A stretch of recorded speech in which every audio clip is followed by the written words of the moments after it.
코끼리를 키우는 사람들은 코끼리가 태어나자마자 발에다 무거운 쇠사슬을 감아놓는다고 한다.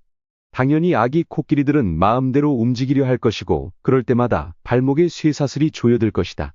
심할 경우 살이 패여 피가 나기도 한다.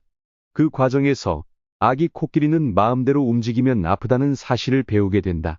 답답한 상황에서 탈출하려는 모든 노력은 그에게 격심한 통증을 안겨줄 것이다.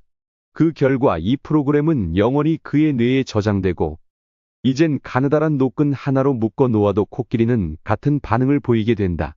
디륵 슈미트가 쓴 돼지개 죽이기에 나오는 글입니다. 어린 코끼리를 사슬에 묶어놓고 맘대로 움직일 수 없게 만들면 커서도 꼼짝 못하는 현상을 아기 코끼리 증후군이라고 합니다. 코끼리 사슬 증후군이라고도 하죠. 성체가 된 코끼리는 엄청난 덩치와 힘을 가지고 있어 말뚝에 박힌 사슬을 마음만 먹으면 얼마든지 끊어버릴 수 있지만 어릴 때부터 몸에 밴 습관으로 인해 성체가 되어서도 스스로의 한계를 정해버린 채 묶인 사슬에서 벗어나려고 하지 않는다는 거죠. 무언가에 익숙해져 버리면 우리는 자연스럽게 그 환경을 당연한 것으로 받아들이게 됩니다. 그리고 그것을 자신의 한계로 받아들이게 되죠. 무언가를 시도하다가도 안 되면 나는 원래 그래라며 더 이상의 노력을 포기하게 됩니다. 한번 획득한 습관이 굳어지면서 스스로 자신의 한계를 규정하게 되고 그 한계에 사로잡혀 새로운 도전을 포기하는 상황이 반복적으로 일어나게 됩니다. 결국 많은 사람들이 스스로의 능력이나 재능의 한계를 정하고 그것을 뛰어넘으려는 노력을 하지 않는다는 거죠. 벼룩은 높이 뛰어오르는 습관이 있습니다. 전문가들에 따르면 벼룩은 최고 50cm까지 뛰어오를 수 있다고 합니다. 이 벼룩들을 잡아서 10cm 높이의 통에다 집어넣고 튀어나가지 못하게 뚜껑을 닫아 놓습니다. 처음에 벼룩들은 자신들이 가진 습성대로 높이 뛰어오르려고 합니다. 하지만 그때마다 뚜껑에 머리를 부딪히게 되고 그것이 반복되다 보면 어느 순간 뚜껑에 닿지 않을 정도로만 뛰어오른다고 합니다. 놀라운 것은 그렇게 한번 습관이 들어버리면 벼룩을 통 밖으로 꺼내놓아도 10cm 이상은 뛰어오르지 않는다는 겁니다. 자신은 50cm를 뛰어오를 수 있음에도 불구하고 통 속에서 경험한 습관으로 인해 자신의 한계를 10cm로 정해버리게 된 거죠.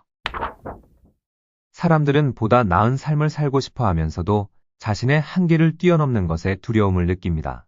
자신의 한계를 뛰어넘기 위해서는 변화가 필요하기 때문이죠. 지금까지 살아온 것과는 다른 방식으로 살지 않으면 안 되지만 변화라는 것이 말처럼 쉽지는 않습니다.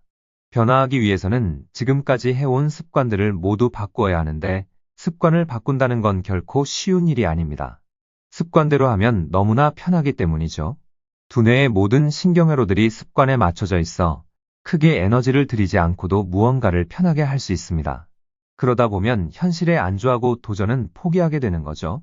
비만 상태를 벗어나기 위해 살을 빼야겠다고 결심을 하면서도 운동을 하지 않고 게으름 부리면 편하니 그 습관에서 벗어나지 못하는 거죠. 유명한 자기계발가 나폴레온 힐이 이런 말을 남겼습니다. 우리의 유일한 한계는 우리 스스로 마음으로 설정한 것이다. 그 말은 바꾸어 말하면 자신이 한계를 정하지 않는 한 이루지 못할 것은 없다는 거죠. 한 걸음씩 작더라도 꾸준히 습관을 바꾸어 나가고 변화를 만들어내고 그 변화를 통해 자신의 한계를 극복하다 보면 과거에는 할 수 없었던 일들을 할 수 있게 될 겁니다. 스스로 한계를 정하지 마세요. 습관을 벗어나면 한계도 사라질 수 있습니다. 서두르지 말고 한 걸음씩 천천히 자신을 바꾸어 나가보세요.